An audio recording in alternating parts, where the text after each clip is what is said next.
And now, right to your hosts of Down the Garden Path, Joanne Shaw and Matthew Dressing.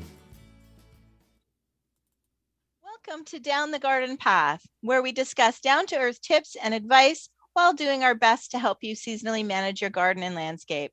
I'm Joanne Shaw, owner of Down to Earth Landscape Design, and with me is my co-host Matthew Dressing. Hello, Matthew. Hello, Joanne, and good evening, everyone, and thank you for joining us. I'm Matthew Dressing, owner of Natural Affinity Garden Design. As landscape designers and gardeners, we believe it's important and possible to have great gardens, which are sustainable and low maintenance, and we want to help you make it happen.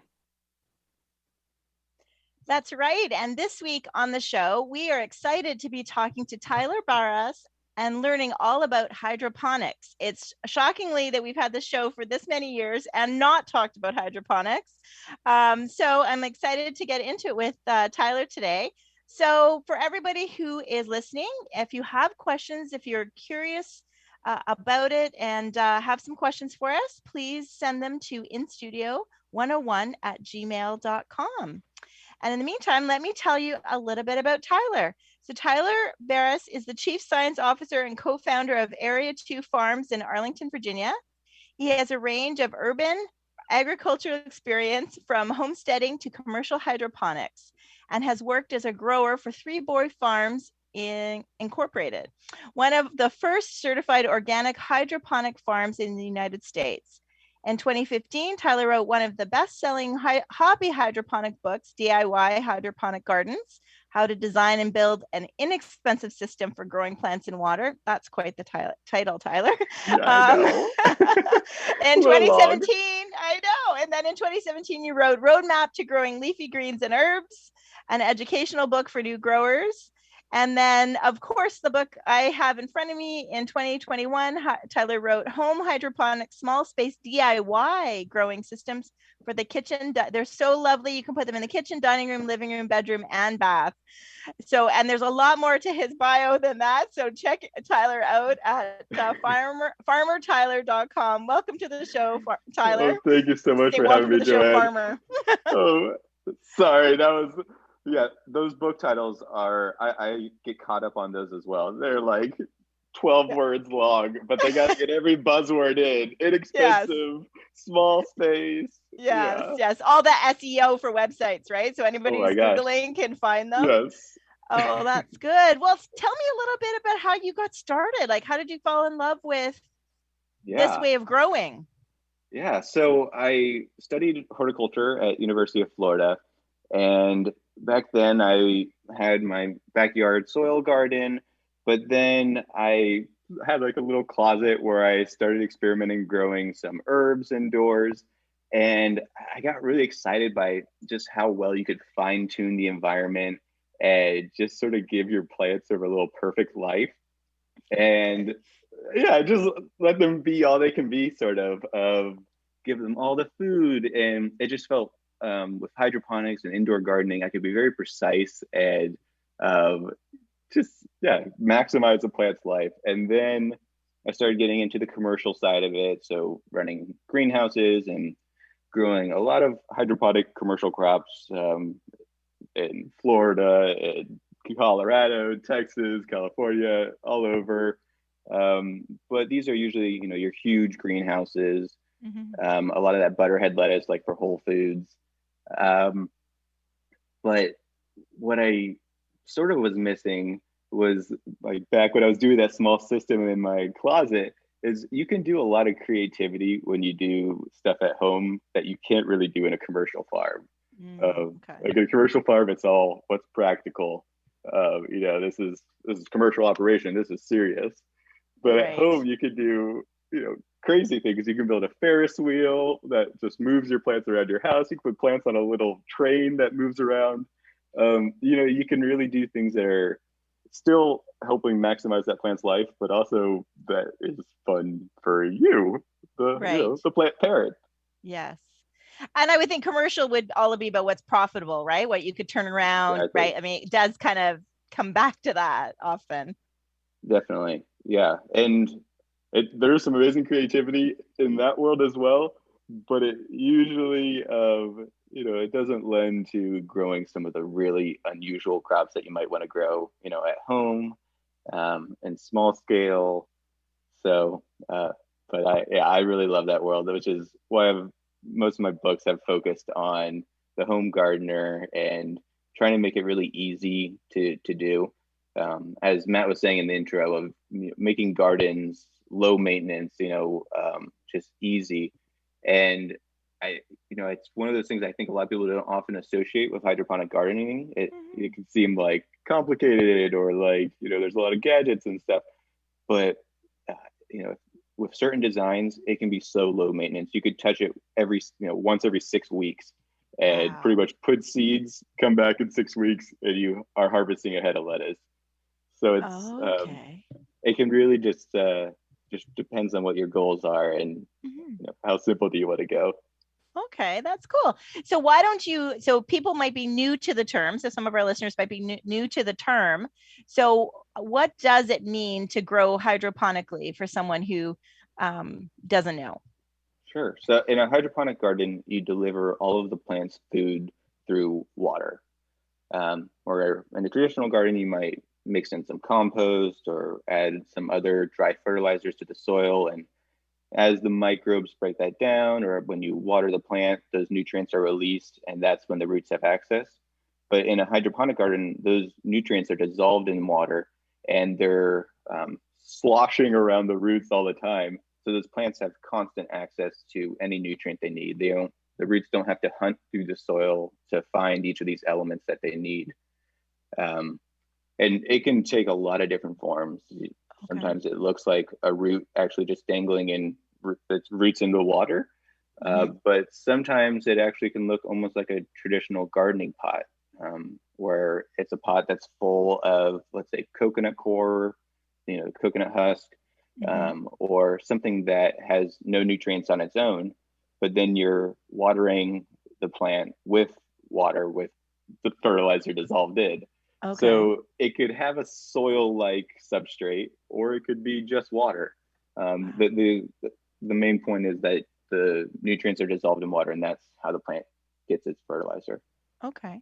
And this goes for, ornamental plants as well as food, actual, I know lettuces and, some certain, I don't know if all, like certain kinds of edibles. Yeah. Often the attention is put on edibles, but I really love my non-edible plants. I love my Mimosa pudica, my touch-me-not plants. The sensitive plant, the one that folds up. Yes, that's my mother-in-law's favorite. Oh my gosh, she's a kindergarten teacher, right? So she'd always grow that to wow the kids. Oh, exactly. Loved it. Putting that in that one can do fairly well in some hydroponic gardens. A lot of the flower bulbs always do well in hydroponics. So the paper whites and all of those bulbs, you can often see them being forced to flower indoors when they just sit in a little cup of water. And there's a lot of bulbs that can be grown pretty much just in water. If you add a little bit of nutrients, they can actually do even a little bit better, but some of those don't even need nutrients. And there's so many houseplants that you can root in water. So one of the systems in the book is actually placed in a bathroom, so it's above the toilet, and that garden, I didn't think I should grow edible plants in my bathroom. I thought it might, be a little bit rub people the wrong way. They come to a dinner party and they see the food growing in the bathroom. So in that one, I just have ornamentals, and Venus flytraps are really fun in hydroponics. There's just so many fun non-edible plants that can do well in hydroponics. Yeah. Wow. So that, I think of, I know when they need humidity, the Venus flytraps, but then when I think about plants in water, and yes, I've rooted, on my pathos or rooted cuttings, right, in water all the time. I just did one this weekend and planted it in soil. So I took it out of the vase and planted it in soil. But I think of what about rotting? Is there a limit to time, or? Yeah, there's a balance. So in that bathroom garden, the way it works is it's sort of a gravel bed in a planter, and the plant is plant roots are sort of half submerged in water. So Okay. part of them are constantly in water, but part of them are in this sort of pebbly, high humidity area where they have a little bit more access to, so they can breathe, which is definitely essential. It's sort of one of the, it comes to a big part of hydroponics, which is selecting crops that can tolerate that water and those wet feet all the time. And so there's plenty of water minerals that can handle it. Yeah. So then there's, so do you go into that in the book? I know we go into a lot of stuff. There's a lot of information in here. Yeah. So in the back of the book, there's crop selection guides where it lists specific varieties that do well and what actual gardens they do best in, what light levels, what fertilizer levels, pH levels. It can be a little bit daunting when you look at that spreadsheet at first, but it helps a lot because I think it's one of the most common beginner mistakes is selecting the wrong crop. Mm-hmm. And it's, I often think of it like an aquarium where you could put a betta fish into a little tiny jar. Those are the fish that don't need any air and they are fine. And there's plants that are like that don't need any aeration in their roots, can just sit in still water. But then there's those other fish that need all those bubbles, in a big tank. And there's a lot of plants that are like that. They need that aeration in their roots. They need more space for the roots to grow. So the back of the book sort of explains, does this plant have a high oxygen demand? Does it need all that aeration in the bubbles? Or is it like a betta fish? Could it just sort of sit in a tank, a little tiny tank with no bubbles? That's a great analogy. And and then I have the visualization because I've done this when I had young children, is actually put the bamboo that you put in the water with a betta fish in the bottom of the vase, right? So you've combined the two in the fish and the bamboo, lucky bamboo, I think they call it. I don't know the botanical name, but yeah. Yeah, yep, the lucky bamboo. Yeah. Some plants are tough and can handle that environment. Yeah. And I think it's funny because I think people view it as many people like me who've done it for cuttings and things like that. But you view the water as the temporary, is the temporary location before you find the right pot or before you get around to potting it up kind of thing. So I think it really changes the mindset to go into, no, this is the destination. So I think that's wonderful. And even in that, when it's sitting in a cup, like you're just rooting it, if you were to refresh that water, fairly often, it could definitely stand there longer. And a lot of it is when you root those plants and you leave it in there for a really long time and then it starts to rot. Yes. But when the attention is given of this is its final home, is this water, and you give it the right attention it needs, it's amazing how many plants can thrive in that environment. Oh, wow. That's great. And I think with the amount of people that, have picked up on this, we would call, they're thinking it's like a gardening trend where we both have been in the industry for a long time, that they could do it year round. I think that's one thing. You talk to any gardener, all the Facebook groups and stuff, everybody's like counting down the days to spring until they can get back in, and the memes of them gardening in the snow and stuff like that. But really with hydroponics, you can garden year round. Yeah. It's definitely well suited for indoors. It's clean, and you aren't lugging soil throughout the house. Or you can definitely do a soil garden indoors as well in the winter and on your windowsill. But hydroponics is definitely nice indoors because it's just so clean, and it really can be adapted for a lot of different shapes and sort of areas where sometimes a soil garden maybe just doesn't fit very well. Right. Yeah, but I think it's less daunting too from what a beginner or for a senior, like you said, no lugging of soil. And people tend to get caught up on what's the right soil and do I have to boil the soil, do I have to do this and do I have to do that? And soil can be and then the gnats, the whole issue, if you buy this kind, then you're probably going to get gnats and things. Any issues with that, around any insects or pests with when you're dealing with water? There can be. So, similar, if you overwater your soil and you keep it wet, you can definitely get some fungus gnats, the short flies and, those pests could be definitely annoying. Yeah. Oh, I've got my sticky traps. I've got my sticky traps and my little BT floaters up. I attack them every way. Nematodes, beneficial nematodes. Oh my gosh. So fungus gnats can be an issue, but if you start with clean water and you aren't introducing, too much bugs from the outside, you can definitely, you should start with a clean template because you aren't bringing in soil, which could potentially be dirty. And if you maintain that clean environment, you can, hopefully be pest free. So it's for the simplicity, I definitely think that growing hydroponics is easier than growing in soil. As you were saying, like the soil selections can definitely be daunting. How do you know your plant has enough fertilizer? Sometimes can be tricky of like, am I supposed to send out a soil test for home garden?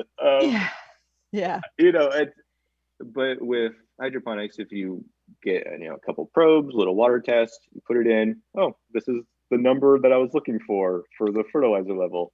Oh, this is the pH number I was looking for, and that checks on exactly what this plant is recommended. Boom, I'm done. It can be very precise, and it for a lot of people like me who like to just see that a number is showing me that the plant is getting what it's supposed to have. It could just be a little bit of a relief where you know what you're doing for the plant, and you can just sort of be sure that I did it, I set it up, the plant has what it needs. It just doesn't feel like you're shooting in the dark as much sometimes. I think it takes the uncertainty, because I know I had a friend ask me just today about I connected with someone that I haven't talked to in a while, and she asked about the show and about, I should listen because my houseplants don't look happy. And I said, how much are you watering them? And that tends to be, I think when gardeners are now inside for the winter, they kill their houseplants with kindness, right? Because now that's the only thing they have to do. And so now they're watering them on this like ridiculous schedule. So this is, that's a great thing, is that you don't have to, you can check on the fertilizer, or like you have the numbers, you have much more, I guess, scientific, really. Yeah, it's just, it's more quantifiable of, it's just more quantitative, less qualitative of knowing what that plant, that you did it right. You can leave your plant alone and not kill it with kindness of overwatering, and you can know when the plant has what it needs. Excellent. Well, we do look like we have a few listener questions. Awesome. So Justin is like, so no soil, like at all? So no soil. Yeah, there's plenty of hybrid versions. I sometimes use a little bit of soil just for starting the seedling. And then that seedling goes into a pure hydroponic environment where it grows out roots. Sometimes for the seed starting, it's a little bit easier to use a little bit of soil or a soil-like substrate like peat or cocoa coir, or even an actual real soil with sand, salt, or clay in it. Right. It's the balance of, maybe you use it for just young plant production, and then it goes into its final hydroponic home.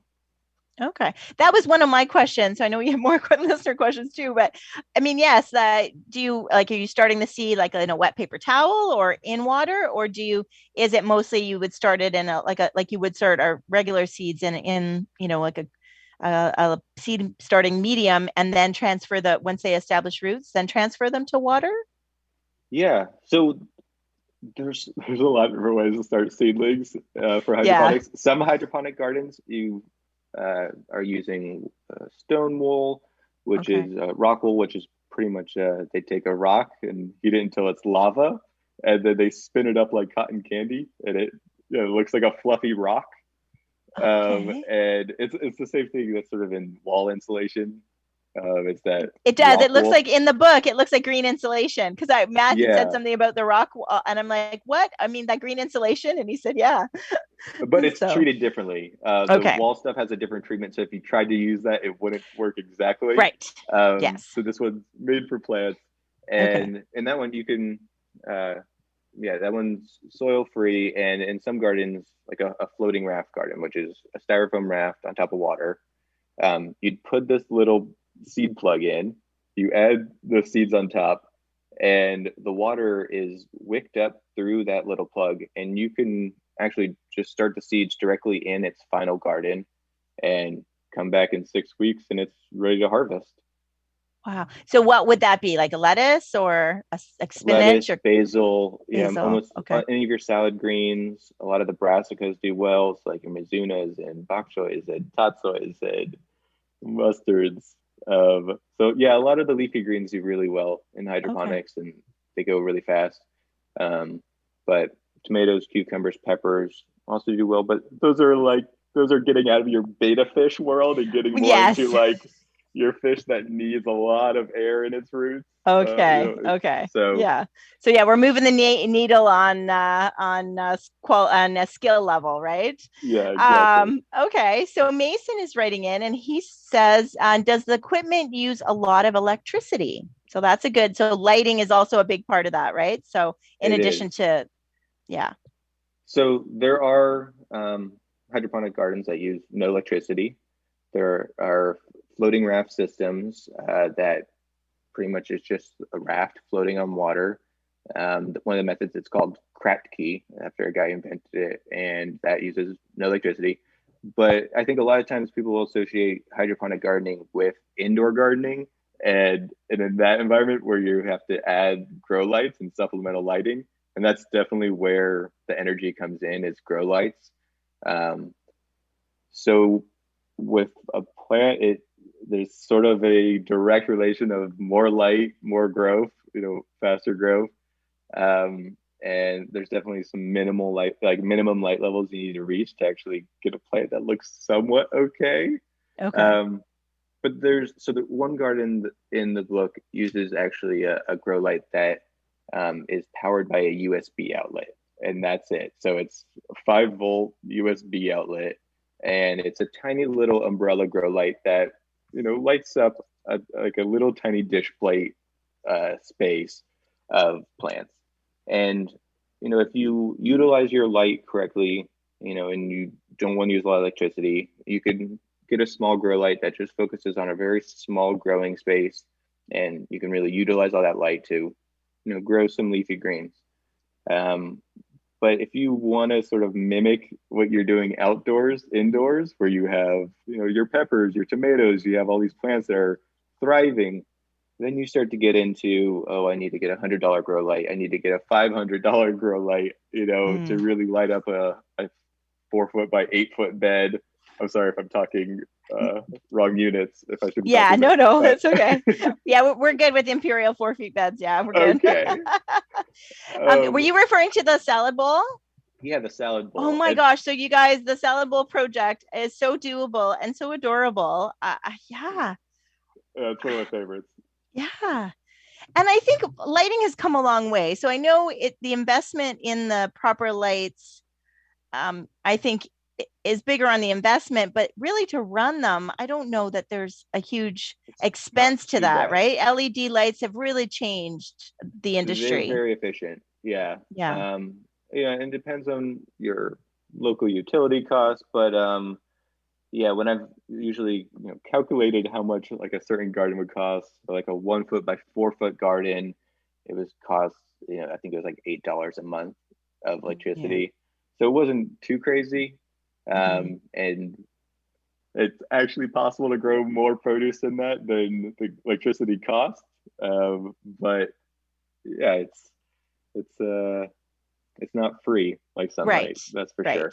Right. But when you think of the outdoor, I mean, there's investments in outdoor gardening too, right? I mean, even though the sun part is free, there's a lot that goes into it, right? To that, that costs, there is an expense to it. So I think there's this, until somebody actually starts doing it, they don't realize that they think, oh, it's free. Oh, it's just like a pack of seeds for $2.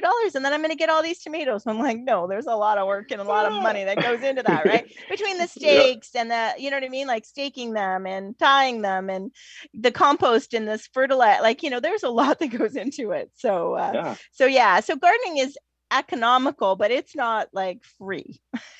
Right. Yeah, I agree. I Right. agree. It's not free. And you do so the one thing about the book, you do talk a lot about, you go into some really great detail. We can't get into it here because time just flies when they're on the show, about the lighting. So so anybody who's interested, we'll definitely at the end have in their show notes all the stuff, so your website and everything listed. Your book would be available Amazon, all the usual locations. It was on all the usuals, yeah. And Excellent. if anyone's interested in doing sort of a deep dive into grow lights and horticultural lighting, I have a YouTube video series that goes in depth on all of the latest lighting science. So that's Farmer Tyler YouTube.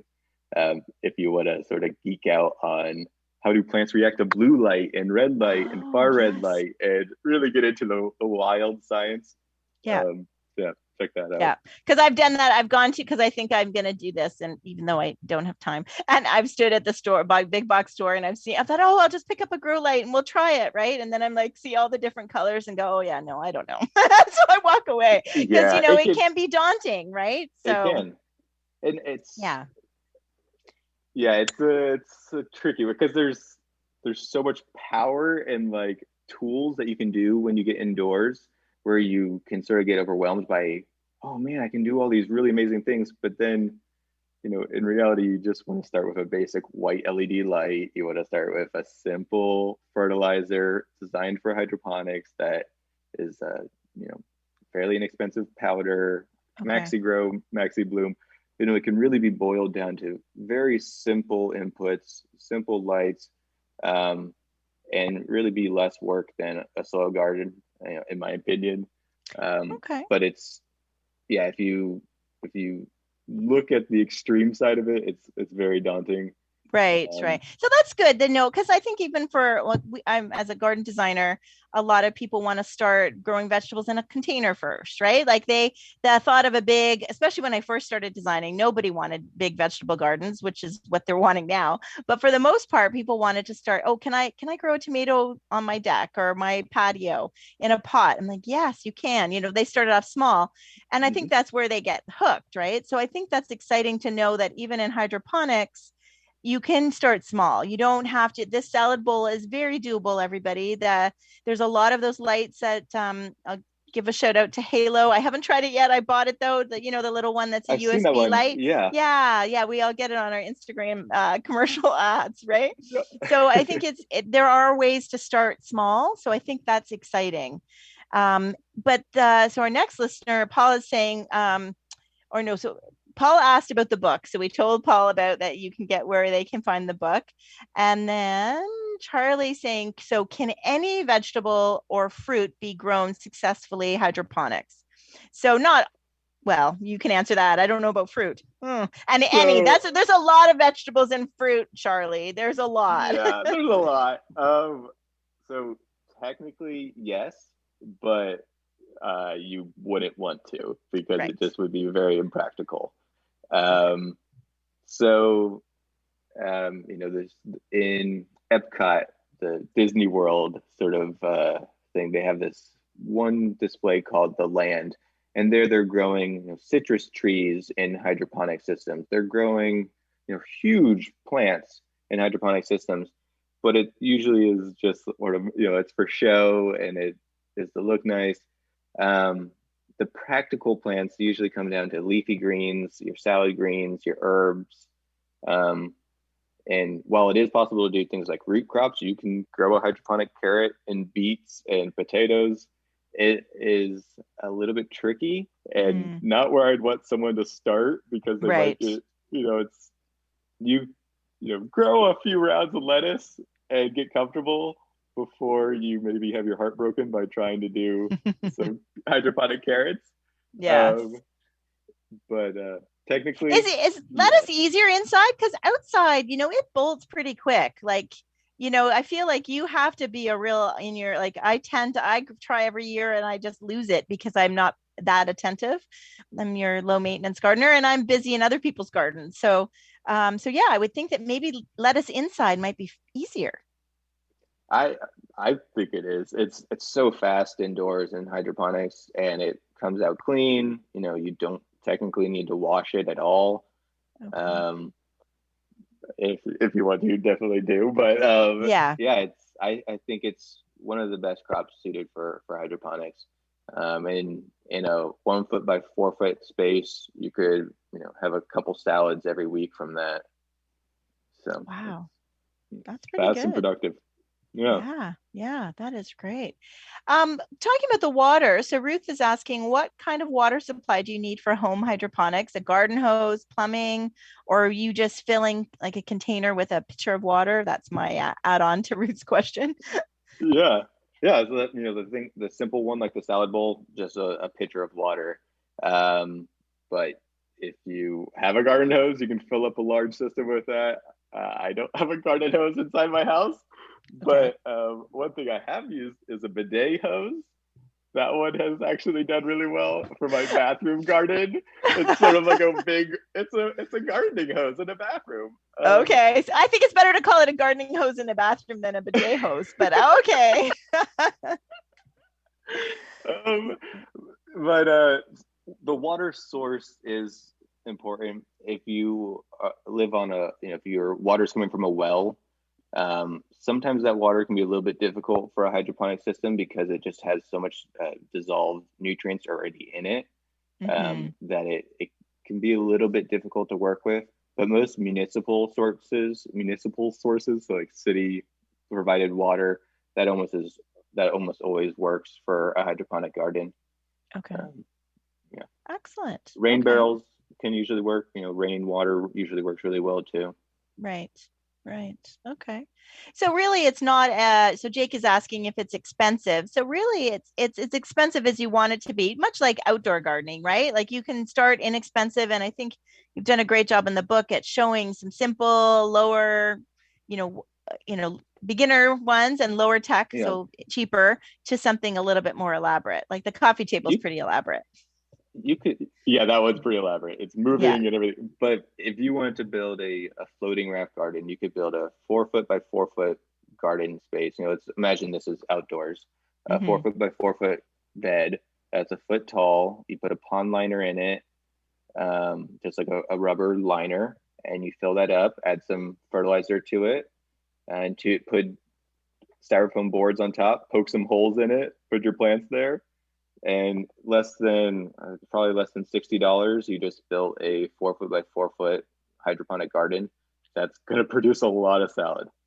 Wow. Now that's inside, or did you say outside? That would be outdoors. If you're using Outdoors. natural Okay. light, pretty much it's just you're building a little pond in a box. Yeah. And a little floating raft on it. The indoors, usually the cost is electricity, right, for grow lights if you want to go that way. Okay. There are a few systems covered in the book where I use a windowsill and only light from the window, but it can be tricky to know when a window is actually giving enough light. Human eyes are not very good at determining when a plant's getting enough light. So I go into some of the gadgets that you can look at. Even most phones have a way to measure light intensity, so you can actually calculate, okay, this location, my plant's receiving enough light, and you can tell by what crop type or what variety you pick, what light levels that plant should get, and all of that's detailed in the book. The chart, a little over the top. Oh, that's great. So when we get back to the water, so we've covered, the light and the water. So Dawn is asking about, are there what are the chemical enhancements to the procedure in the water? So obviously we need to, they can start rooting in water, but we need to feed them, right? Yeah. So there's some fairly simple hydroponic fertilizer products. One that I usually recommend is Maxi Grow or Maxi Bloom. It's just a powder and you add it to the water. It's almost like making lemonade. It's very simple. But if you're looking at doing organic options, it can be a little bit trickier. A lot of the animal-based organic fertilizers, so like bone meal and those things, if you add it to water, it gets really rancid and disgusting and smells horrible and usually not good for hydroponics. there are some fertilizers that, like organic fertilizers that work well in hydroponics. They're usually made of like molasses. But anyways, if you aren't set on doing organic, there's so many good options. If you're looking at organic, maybe send me an email and I'll try to help you out. Okay. So people like thinking like growing their lettuce in the house, it'd be more organic because it's not in soil, but yet it's not truly organic because you're using a chemical fertilizer, using the brackets around the word chemical. Yeah. And okay. You know, the nutrients that a plant receives, whether it's provided organically or through synthetic fertilizer or chemical fertilizer, it's the same nutrients. The plants can only really uptake, 13 or so elements, whether it's provided through organic fertilizer or conventional. It's just how simple is it for that plant to get it. And sort of the carbon footprint of it a little bit too. Yeah, definitely. So that's good. Yeah, I think you've done a great job of laying out the book and making it easy for people, like I said, just starting. A lot of the DIY, so anybody who loves woodworking and them all the tools too, right? Can build some really cool, some cool structures. So that is good. So that was Dawn's question. This is a good one. So Tammy is asking, so if you're doing hydroponics all year long, does it have any effect on your home's humidity or create mold? If you do it in an enclosed space, yes. So that's blunt, Tyler. Yeah, a lot of people like to build these little cabinets where you open a door and now you have a hidden garden, or you try to put it into a pantry. And when you enclose plants in that, they definitely breathe out they release a lot of moisture. And if you don't have the right ventilation, you could definitely have the right environment for mold. But if you have it on your kitchen counter, there's enough open air that the moisture released by the plants isn't going to be significant enough to, increase your humidity or really be noticeable. But if you put plants in a tiny box, yes, they will put out some water and you will notice. Okay. All right. That is good to know. Hello, Matt. Hello, Joanne. Hello, Tyler. Welcome to the show. Hi. They let you out of class? Let me out of class a little early, or a little late, actually. But I was telling my students that we had Tyler, you on the show. A lot of them knew about your book. They follow you, and they were really excited about all the great things in your home hydroponics book. Some of them are telling me the projects that they were going to start this coming semester and over the summer. They were very inspired by you. So thank you for your patience and tolerating me joining the show. So yeah, they were super excited to do it. So. So we did. Jamie was missing you because I said, "Where is Matt? Is he okay?" So I thought that's good, Matt, that people noticed that. I kept, anyway, but yes, you've joined us, which is, hey, live radio. That's what we do. We do best, right? So appreciate Tyler, and it's been a great show with lots of great questions. So I'm just going to look at. I know Matt's show notes that he created were also great, and so I wanted to. We did talk a lot about that, about soil. Yes. We, before the show started, we talked a little bit about, so people who might not want to build something, but you can purchase a starter kit. So I wanted to know, I mentioned that I have a Click and Grow, a little 3-pod little hydroponic set. There's another one popular called Arrow Garden. What's your, is that a good place for people to start? Yeah, I think both of those systems, I've used them both, Click and Grow and Arrow Garden. I'm a fan. I think they are really good. If you tried to build those systems on your own, I could easily see someone spending more than what those gardens cost. They're both, $100 or less or around that number. Yeah. And they provide the right amount of light, and they really make it easy. The main drawback of those systems is the ongoing cost can be a little high because you have to use their little planters and you're sort of locked in on their system and using their inputs. But in the long run, it's really not that bad how much they cost. I was doing some nerding out with some spreadsheets and writing out the economics of AeroGarden and Click and Grow versus DIY systems over 2 years, and what's the ROI? And drum roll, please, Gary. Can we have a drum roll? Pretty much in both of those systems, in all of them, you can grow like herbs and lettuce for cheaper than you would get at a grocery store, than you would pay at a grocery store. If you have okay yields and you actually select crops that are well suited for that system. But the biggest expense for the pre-manufactured systems like Click and Grow and AeroGarden was if you have to buy those kits. Each planter, each little pod can cost up to $3. Where if you DIY those pods, you can do it for about 50 cents or less. Mm-hmm. And I think there's a really nice sort of merging space where you can actually DIY the seed starts and do some of that stuff. There's ways to actually do the DIY within an AeroGarden and Click and Grow. Take advantage of that cheap light they gave you. Take advantage of this nice little pot that they've set up for you. Yeah. And throw your own seeds and substrate in there, and you can really make it run for cheap. Yeah. After reading your book, I feel like I want to do that. So I have a little Click and Grow that in our household, we decided that my office was the best place for it. So, because the light comes on in the night, right? So my son tried it in his bedroom and it was like, oh yeah, the light comes on, so it has to be in a room that nobody needs in the light. But anyway, I got it after reading the book. I thought we should start this again because we got it put away and stuff. So I'm excited, but yeah, I could see where, especially your inspiration, that I would like to try some other things. I'm kind of disappointed it's only a 3-pod. We only got the 3-pod one, so if we'd had a bigger one, we could really experiment. But yeah, it's good to know though that is something you think is worthwhile and a good beginner.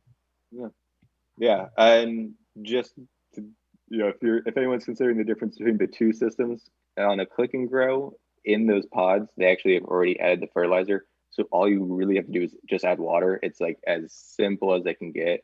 And it's almost no electricity, just the grow light. There's no aeration. So that one I gave to like my 3-year-old niece or 4-year-old niece, and she was able to do it. The AeroGarden, that one you actually have to mix the fertilizer in, and it's maybe the next step of pre-manufactured systems. That one I gave to my 7-year-old nephew, and he did that one just fine. Okay, so, listeners, come on now. Yeah. Oh, that is good to know. Somebody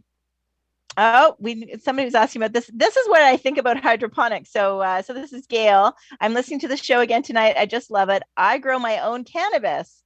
Any tips on how to make my crop more productive using hydroponics? So it's legal here. I don't know if it is where you are, Tyler. So everybody's growing it here in Canada. That was one of my first jobs. I was growing right when Colorado legalized. I was growing cannabis there. So a lot of hydroponic growers, or a lot of cannabis growers, like hydroponics because you can sort of balance water and air really well. So I think a lot of people think of hydroponics and just the roots sitting in water. Cannabis isn't a big fan of that. Cannabis really likes to have those roots dry out every once in a while. It really wants those be wet, then fully dry down, be wet, then fully dry down. And in hydroponics, if you pick a really fast draining substrate, like some loose cocoa core or like a chunky cocoa core, or those little hydrogen pellets, those clay pellets, what a lot of the growers who want like huge yields kind of thing, they water it, make sure it gets fully wet, and then they let the roots dry out, really far, and then rewater.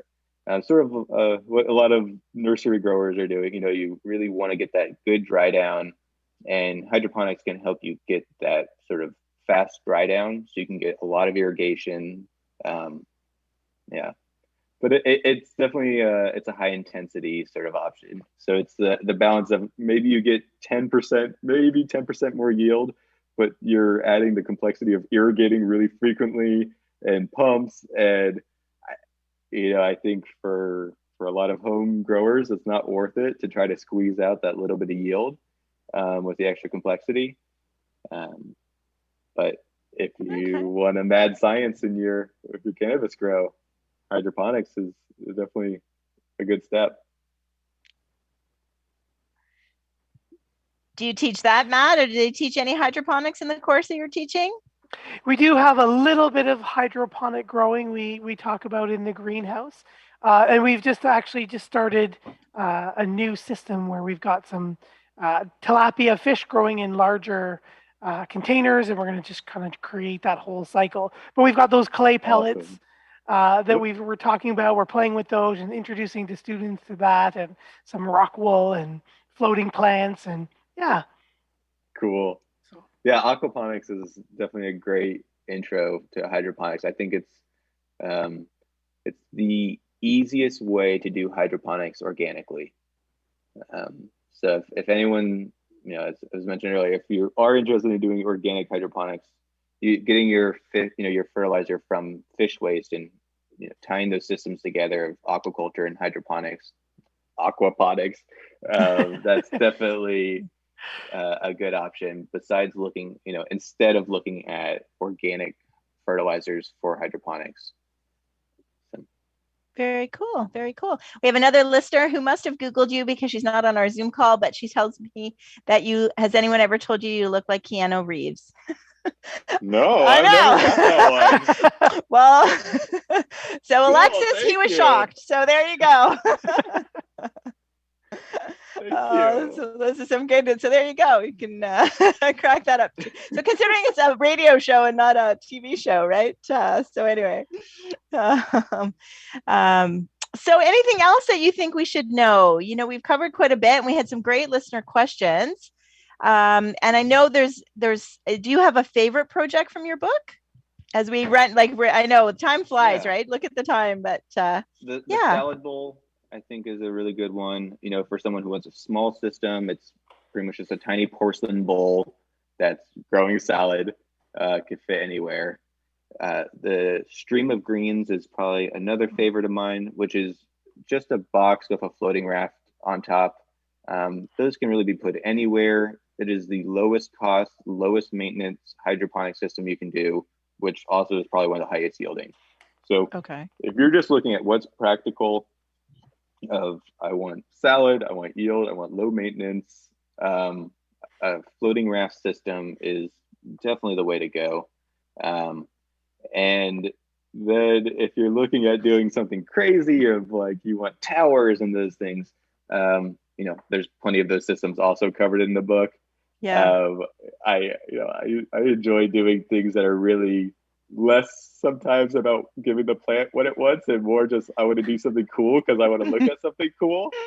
So if you're in that side, definitely look at towers, look at all those moving systems. But if you're just trying to give plants a good life and do it cheaply and get a lot of product, a floating raft system like the stream of greens is a good way. A good way to go. How about so I think suction cup planters. So for our listeners who have, the bird feeder boxes that are meant to suction cup on the outside, so you can watch the birds feed from it, but you flipped it and brought it inside. So can you tell us, because I think that would be, and for kids too, that would be great. Definitely. It's low cost. You're using the free light. It's in the window. The challenge with those is, if you're doing hydroponics, you need to, every time you water, you're adding fertilizer. So you need to usually have a pitcher of this fertilizer water ready. So anytime you have to water them, you have that sort of concoction of lemonade ready. Okay. But I think it is a really good option. That system is just as well could do soil, if you are interested in that.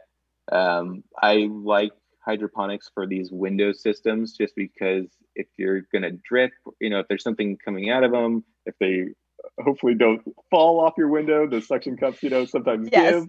At least you don't have a pile of soil flying Yeah. everywhere. It's just water. Yeah. Yeah. So it's, I think, so I had some of those systems over a couch.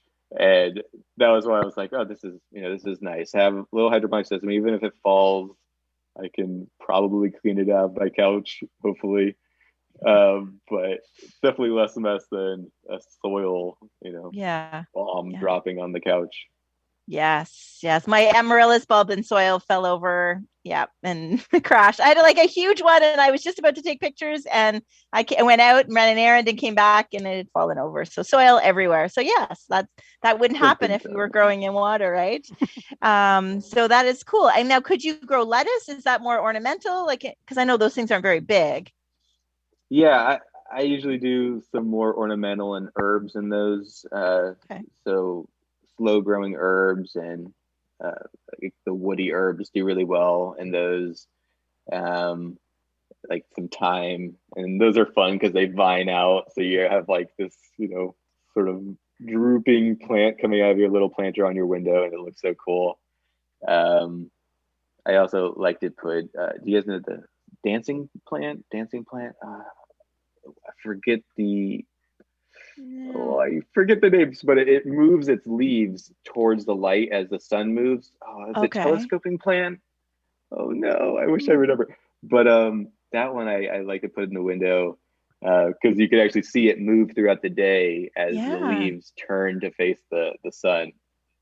Oh, that's great. I could see that being as like a fun gift for someone, like packaging up, like, you would be the activity, of doing it, like buying the pieces, but it's not like building that, building it for somebody, right? Like it's something, and buying the water, the fertilizer, well, obviously not the water, but the fertilizer and the plant. And so that seems like a cool thing to do. So I love that idea. Yeah. I mean, I'm excited. So I want our listeners to definitely check out between your YouTube videos and your website with lists all your other books.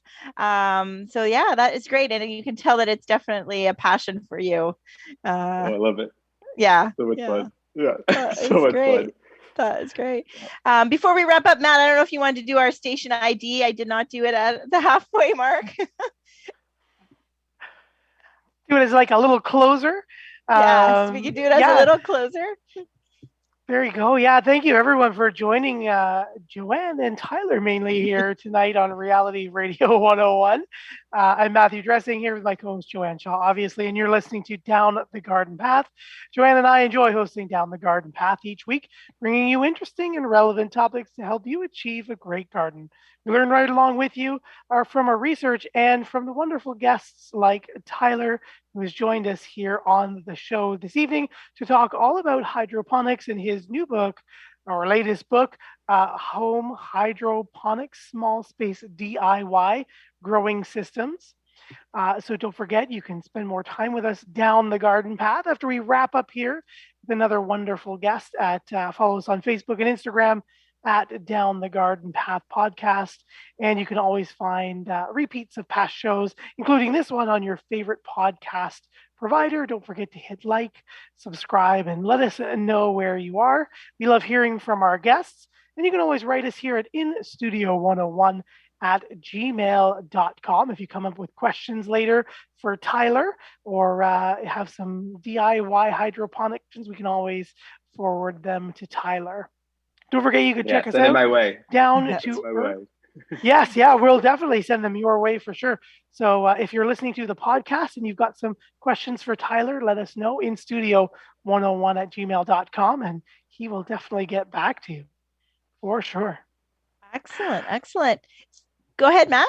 I was just going to say, with maybe less than 4 minutes left, was there anything you wanted to quickly promote or let anybody know about, a second book or anything like that that's coming up new and exciting? Our fourth book, right? Because I think this was your third one, right? Do you have are you working on another one? Yeah. So, if this book really focuses on systems that look really pretty for indoors, things that almost look like furniture. Mm-hmm. But if you're looking at more systems that might go into a greenhouse or your outdoor area, my first book might be a really good option. It's called DIY Hydroponic Gardens, and in that one it has much bigger systems. They aren't as beautified as much, so there's not pretty stained wood going around them or anything. But it's really just, this is the practical. I want to build a garden in my backyard. These are really practical options. But if you want to build something really pretty and like something that's furniture in your house, that's living art, this is the book. Yeah, and the picture frame garden. We had someone, what were we talking about, Matt? We had a few weeks ago, someone brought up a picture frame garden. Had we seen, and we're like, no, and we Googled it, and then Matt found it in your book as well. So there you go. Yeah. So yes, if he's listening, and I forget who it was, but Tyler has how to build one of those. So it's true. This book is beautiful, and for really someone who wants to incorporate, not just have like a plastic tub of water sitting in their on their end table, right? Like you want to have something that looks attractive. So that's the appeal of this book. And I think it's cool to know, and silly enough for me, I didn't realize you could still grow it outside. Like using grow in water outside. Obviously in our climate, it's still a seasonal thing as opposed to being able to grow year round inside. So I think that is really cool. As far as equipment, I know we had one listener, I think I missed you. Sorry. Dave asked about, buying hydroponic equipment. Like, is it, to me, it seems like it's stuff that you can, for the most part, get at a big box store and kind of modify yourself. Yeah, you can. Yeah, most of the stuff you can get at a big box store. You may need to look at, especially options for the pump or, some of the things, some of the irrigation tubing, if you want to build some of the more complex systems. But the really basic systems like the stream of greens, which is a floating raft, every one of those things you can get at big box store. I almost want to start a challenge show of like going into a random store and see, can I build a hydroponic system out of these random things? Like a gas station. I bet I could. Just random stuff at a gas station, try to build a garden. That's a great idea for like a YouTube series. I'm thinking of the cooking show Chopped, right? You just give someone a basket of like 12 things and they have to make a system. Like, come on, like that's a show. A paper clip, a soda can, and there you go. Well, I'm looking forward to checking out your YouTube channel. So definitely want to remind our listeners. So thank you so much for joining us. Time just flew. This was such a great topic. I hope you enjoyed it as much as I did. And we want to thank you for joining us here as we wrap up. And thank everybody for joining us here on Reality Radio 101. We will have everything in the show notes, and so that you have more information all about Tyler and his books and the Farmer Tyler, right? All your social media is the Farmer Tyler. So, someone took Farmer Tyler, so I had to put a on it. But thank you, Joanne. Thank you, Matt. Thank you so You're much. welcome. Bye, everybody. Thanks, Tyler. Goodbye. Bye. Thank you for listening to Down the Garden Path with your host, Joanne Shaw and Matthew Dressing, right here on Reality Radio 101.